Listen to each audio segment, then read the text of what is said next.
આપ સૌનું સ્વાગત છે। અમદાવાદ પૂર્વ લોકસભાના સાંસદ માનनीय श्री एच.एस. पटेल, मीडिया उत्तर जोनना कन्वीनर डॉक्टर अहमद भाई,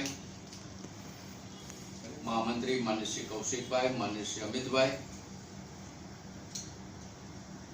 आप सौ जाणो छो ए मुजब किसानोना कल्याण माटेना कृषि बिलो देशनी पार्लामेंट में पसार करवामां आव्या छे। आजे पण गुजरात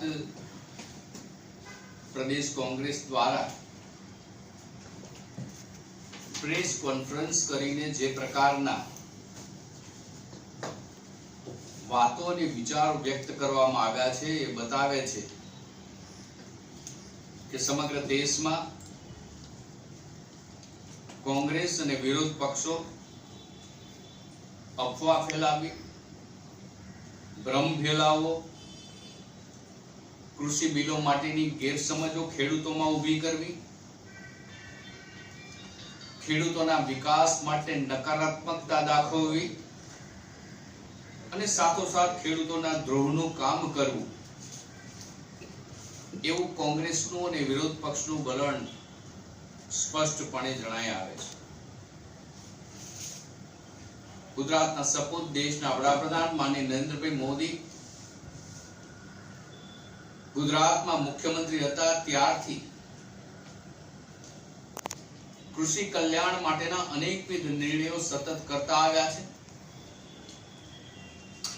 અને એના કારણે જ ગુજરાત 2001 થી कृषि उत्पादन में देश में श्रेष्ठ है, कृषि विकास दर में देश में श्रेष्ठ है। અને એ નરેન્દ્રભાઈ મોદીએ જ્યારે કેન્દ્રમાં વડાપ્રધાન પદની જવાબદારી સ્વીકારી ત્યારે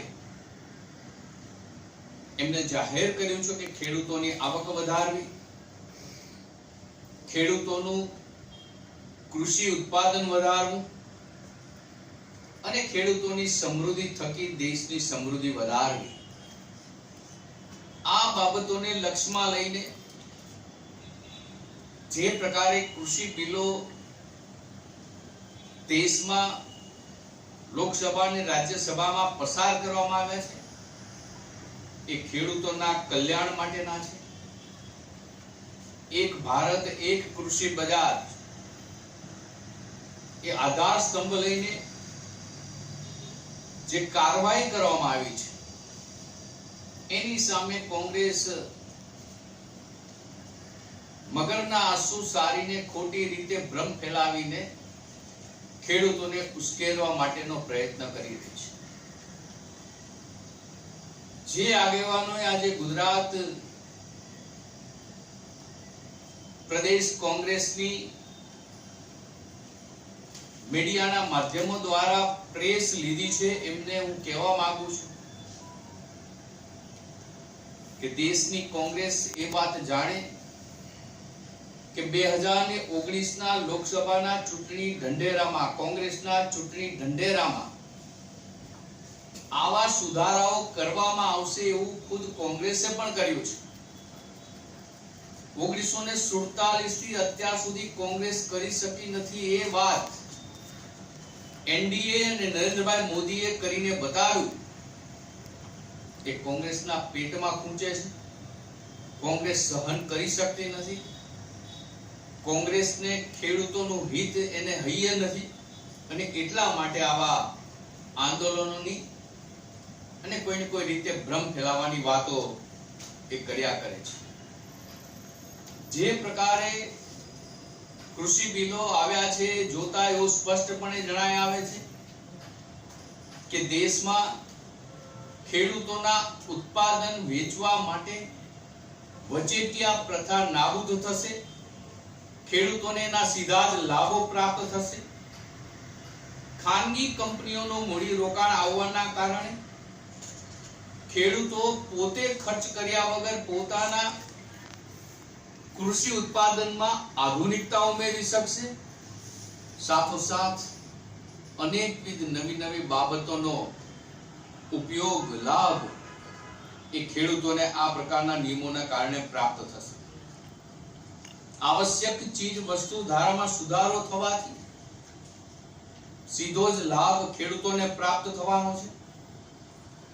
જે પ્રકારે કોંગ્રેસ ભ્રમ ફેલાવે છે, કોંગ્રેસ જે પ્રકારે વાત કરે છે, કોંગ્રેસના મિત્રોને આપ સૌના માધ્યમ થકી હું કહેવા માંગુ છું, સાથોસાથ ગુજરાતના ખેડૂતોને પણ કહેવા માંગુ છું કે આ કૃષિ બિલો દેશની ખેતીના વિકાસ માટે, ખેત ઉત્પાદન વધારવા માટે, ખેડૂતોના હિત માટે, ખેડૂતોના કલ્યાણ માટેના બિલો છે. કેટલીક બાબતોના પ્રશ્નો ખેડૂતોની સામે ભ્રમ ફેલાવા કોંગ્રેસે ઉભા કર્યા છે. ટેકાના ભાવની વાત કરી છે. કૃષિ બિલો જે આવ્યા છે એને એમએસપી લઘુત્તમ ટેકાના ભાવ સાથે કોઈ લેવા દેવા નથી. હમણાં જ એમએસપી ના ભાવો જાહેર કરવામાં આવ્યા છે અને આપણે જાણીએ છીએ મુજબ ટેકાના ભાવ અનેક વખત દર વર્ષે જાહેર થાય છે અને ટેકાના ભાવે ખરીદી કરવાની એમએસપી નું મૂલ્ય મળતું રહે ખેડૂતોને, એ પ્રકારની વ્યવસ્થા આજે પણ છે, ભવિષ્યમાં પણ રહેવાની છે. જે પ્રકારે વન નેશન વન માર્કેટ માટેના હેતુ સાથે આ રહેલું છે, એના કારણે મોટી ખાદ્ય ઉત્પાદક કંપનીઓ સાથે ભાગીદારની જેમ જોડાઈને ખેડૂતોનો નફો વધવાનો છે. ખેડૂત એ કંપનીઓમાં ખેત ઉત્પાદન થકી પોતાનો હિસ્સા સાથે ભાગીદાર બનવાનો છે. એ સિવાય કોઈ પણ પ્રકારનું નુકસાન ખેડૂતોને થવાનું નથી. માની લો કે આ કરાર જે કંઈ કરવામાં આવ્યા છે એ કરારમાં ખેડૂતોને કોઈ પણ તબક્કે બહાર નીકળવું હશે તો એના માટે કોઈ પણ કાયદામાં કોઈ પણ પ્રકારનું બંધન નથી, એ સ્વતંત્ર છે, બહાર નીકળી શકશે. આજે પણ ગુજરાતના ખેડૂતો એ વાત જાણે છે કે જે ખેડૂતો પોતાની જમીન વાવી શકતા નથી, એટલે કે પોતે પ્રત્યક્ષ વાવણી ખેતીનું કામ કરી શકતા નથી, એઓ કોન્ટ્રાક્ટ ફાર્મિંગ દ્વારા એટલે કે ખેડૂતોને ઉધડ જમીન આપીને, બીજાને અન્ય જમીન ઉધડ આપીને પોતાનું વાવણીનું ઉત્પાદનનું વગેરે કામો સ્પષ્ટપણે કરતા આવ્યા છે. ખેડૂતોની જમીન ભયમાં મુકાવવાની છે એવો ભ્રમ જ્યારે કોંગ્રેસ ઊભી કરે છે ત્યારે આ કૃષિ બિલોમાં ક્યાંય ખેડૂતોની જમીનનો ન તો લીઝ ન તો વેચાણ કે અન્ય કોઈ પણ પ્રકારનો દસ્તાવેજ સ્વરૂપ થવાનો નથી. ફક્ત એગ્રીમેન્ટ થવાનું છે, ખેત ઉત્પાદન માટે થવાનું છે અને આવા કામ વર્ષોથી થતા આવ્યા છે. હવે એને ઓફિશિયલી કાયદેસરની મોહર લાગવાના કારણે ખેડૂતને એના લાભ પ્રાપ્ત થવાના છે. એ મોહર લાગવાના કારણે ખેડૂતોના હિત સચવાવાના છે. એ મોહર લાગવાના કારણે ખેડૂતોને આસાનીથી પોતાને જે કંઈ એગ્રીમેન્ટ કરવું છે કરી શકવાના છે. ઓપન માર્કેટ થવાના કારણે સમગ્ર દેશમાં ખેડૂત પોતાનો માલ જ્યાં પણ વેચવો હશે ત્યાં વેચી શકશે. એપીએમસી ને પણ કોઈ પણ પ્રકારનું નુકસાન નથી. એપીએમસી પણ પહેલાની માફક કાર્ય કરતી હતી એ જ રીતે કરતી આવશે, એ જ રીતે કાર્ય કરશે. એપીએમસી ના કાર્યને કોઈ બંધનમાં મૂકવામાં આવી નથી. એ કાયદા તળે એને કોઈ પણ પ્રકારનું નુકસાન થયું નથી. સાથોસાથ જે કંઈ ખેત ઉત્પાદનો રહેલા છે, ચાહે શેરડી હશે, કપાસ હશે, ચા હશે, કોફી હશે, એવા અનેક ઉત્પાદનો રહેલા છે કે જેનામાંથી અન્ય વેલ્યુ એડેડ પ્રોડ્યુસ કરીને અનેક પ્રકારના ઔદ્યોગિક ગૃહો કાર્ય કરી રહ્યા છે. એમને સીધું જ ખેડૂત સાથે એગ્રીમેન્ટ થવાના કારણે, વચેટિયા દૂર થવાના કારણે ખેડૂતોને સીધો જ એનો મૂલ્યવર્ધન લાભ પ્રાપ્ત થવાનો છે. ખેડૂતોને પોતાની ઉપજ જે પ્રાપ્ત થવાની છે એમાં લાભ પ્રાપ્ત થવાના છે. દાખલા તરીકે આજે ઉત્તર ગુજરાતમાં બટાટાનું ઉત્પાદન ખૂબ મોટા પ્રમાણમાં થાય છે. આપણે સૌ કોઈ જાણીએ છીએ કે અનેક બટાટાની ચિપ્સ બનાવતી કંપનીઓ સીધા જ ખેડૂતો સાથે કોન્ટ્રાક્ટ કરે છે. વર્ષ, 2 વર્ષ, 3 વર્ષના તમામ બટાટા એમના લઈ લેવાના.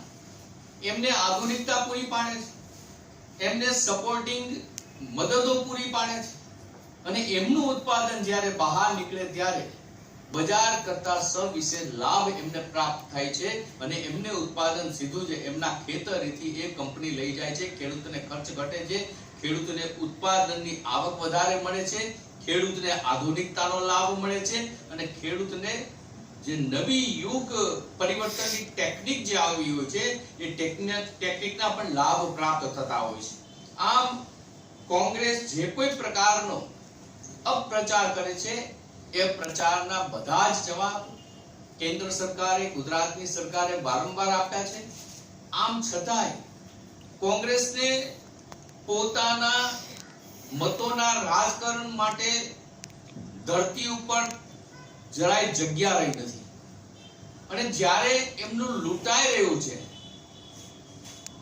મતદારો કોંગ્રેસને જાકારો આપી રહ્યા છે, એવા સમયે કે કોઈ ને કોઈ સ્વરૂપે ક્યાંય કોઈ પોતાનો રાજકીય રોટલો શેકાય એના માટે થઈને આ પ્રકારના ભ્રમ અફવાઓ ફેલાવીને ખેડૂતોને ઉશ્કેરવાનો પ્રયત્ન કરે છે. મારી આપ સૌને માધ્યમ થકી ગુજરાતના ખેડૂતોને અપીલ છે કે ગુજરાતની કોંગ્રેસના ચાવવાના અને બતાવવાના જુદા છે, કેન્દ્રની કોંગ્રેસના ચાવવાના અને બતાવવાના જુદા છે. ગુજરાતની કોંગ્રેસ, કેન્દ્રની કોંગ્રેસે 2019ના લોકસભાના ચૂંટણી ઢંઢેરાઓમાં જે વાત કરી છે એને એક વખત જોઈ લે. જે સુધારાઓ થયા છે, સુધારાઓ ફક્ત ને ફક્ત ખેડૂત ખેતીના હિતના છે, દેશ હિતના છે અને આગામી દિવસોમાં એ બધાને માટે ઉપયોગી બનવાના છે. ગુજરાતે પણ કૃષિ વિકાસમાં અનેકવિધ પ્રકારના કાર્યવાહી કરી છે, અનેકવિધ પ્રકારના દિશાઓમાં ગુજરાત આગળ વધ્યું છે. ગુજરાતની ભારતીય જનતા પાર્ટીની સરકારનું હંમેશા લક્ષ્ય રહ્યું છે ખેતી, ખેડૂત અને ગામડાની સમૃદ્ધિનું. હું એક બે દાખલા આપના માધ્યમ થકી ગુજરાતના ખેડૂતોને આપીશ કે ગુજરાતમાં 1995માં ગુજરાતના ખેત પેદાશોની કુલ આવક 13,000 કરોડ રૂપિયા હતી, જે આજે 1,70,000 કરોડ રૂપિયાએ પહોંચી છે. એ બતાવે છે કે ગુજરાતમાં કૃષિ ઉત્પાદન વધ્યું છે. ગુજરાતમાં 0% ઇન્ટરેસ્ટ સાથેના અનેકવિધ એવા નિર્ણયો કરવામાં આવ્યા, અનેક પ્રકારે પાણીની, વીજળીની એવી વ્યવસ્થા ઊભી કરવામાં આવી જેના કારણે ગુજરાતની ખેતી પોષણક્ષમ બની છે. સાથોસાથ MSP ના કારણે ગુજરાતને અનેકવિધ પ્રકારના લાભો પ્રાપ્ત થયા છે. ગુજરાતનો ભૂભૌગોલિક ભાગ તો એ જ રહ્યો છે, પરંતુ 1990 થી 95માં ગુજરાતમાં 35 લાખ હેક્ટર જમીનમાં સિંચાઈ થતું હતું. આજે ગુજરાતમાં 75 લાખ હેક્ટર જમીનમાં સિંચાઈ થાય છે.